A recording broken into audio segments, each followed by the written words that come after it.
Hey guys, thank you for tuning in to Slappy's Garage. On this episode, we're going over another pipe polish. I'm doing it on a brand new pipe this time. This is for my buddy Sergio's bike.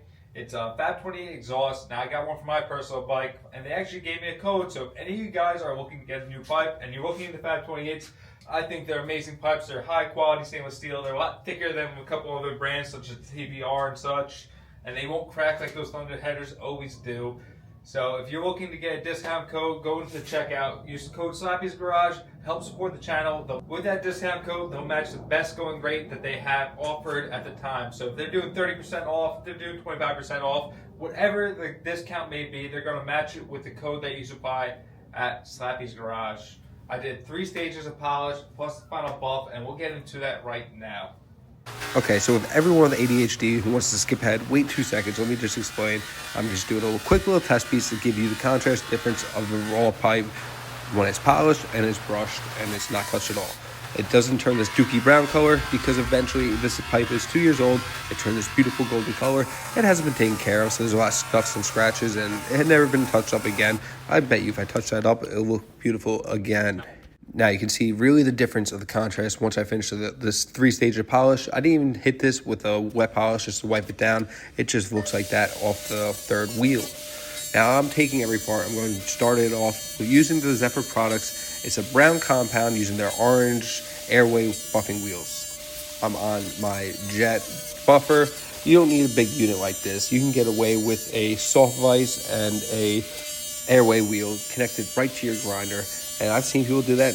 Their products come out just as good. It's just difference in the way you guys want to work. You can also get a much cheaper unit from Harbor Freight that still works just as good as this jet. It just doesn't have as long of arms, which is really beneficial when you're turning this piece, trying to get different angles. And now going into what I'm doing, you can see I try to keep an angle on all the parts I do. You don't want to catch an edge because the buffing wheel is coming towards you. You want to make sure all the edges are facing down. So the edge is going to get hit by the wheel and it's going to flap over instead of getting hit by the wheel and pulling it and throwing it across the room. Because when you're wearing a polish, that might happen. So you might want to practice before you go into an exhaust, because they are not that hard, but they're also not the easiest, especially when they're not designed like these Fab 28s with 4-piece designs. It gets a little more challenging when you have a whole header that's connected to the collector. Another aspect to the design is that I cut out this Fab 28 logo to leave that brush. Now, if this pulls the tape off, I can always hit with Scotch-Brite again, but to leave less work in the future, I'm just cutting out the tape so it keeps it a nice brush finish. So another big thing is the pressure. Different machines will take different pressure and will be bogged down if you use too much pressure. I like to keep it at a decent amount of pressure where your machine's not bogging out, but you're having a lot of resistance onto the wheel, so it really cuts in there deep. And also, when you want to do your passes, you want to keep them consistently going. I do like a quarter on the first one, and when I come back, I move up a quarter of the pass, then I go another quarter. So each full pass, left and right, you're going up to the next half of a pass. So you're still hitting over what you already hit, and you're getting a better cut. Now moving on, what I'm starting off with is I'm cleaning off the wheel using the rake, and I'm putting new compound on the wheel. You don't need too much compound to kill it, so be careful when you come up the wheel with too much compound. It's not going to give you the best finish, and when you start running out of compound, the same thing, your finish is not going to be as good. So I'm adding a little bit more compound because I didn't think it was enough, so I'm going to go throughout the whole thing, doing consistent passes, and I'm going to speed up this part of the video because we already went over the basics, and I could try to show you in the last compound. Now, you can also not see as big of a difference as going from raw to the first pass. The coloring is going to be quite similar, but you can definitely see it, so you have to have a good eye and keep watch of your coloring and try to make sure you don't miss any spots because they might show up in the final finish. Now for the headers, I'm going to show you the one header because it's getting a little repetitive of just doing the same thing over and over, but you can really see in this fast forward video of how many times I change the angle to get into different areas and how close I get to the spindle of these wheels. And I get within an inch, so it's not a good idea to wear gloves that might actually get caught and pull skin off your hand or your fingers or get your finger squished. You might be able to use the latex gloves, but in all honesty, I don't mind doing it bare. I just clean my hands thoroughly, and the oils on your hands will tarnish the finish if you don't clean it off before you run the motor. So once that pipe gets heated up, those oils from your hands will be seen, so you do have to clean it from acetone, which I'll do at the end of the video. Now, call me crazy. I go into the red compound, and the reason I do a red compound, the white wheel, instead of the kit comes with a blue with these airway wheels, is because I think, because you're going to a golden color, that the red is a little more aesthetically pleasing, and it's just a minute difference in the tone of the stainless once you're done polishing.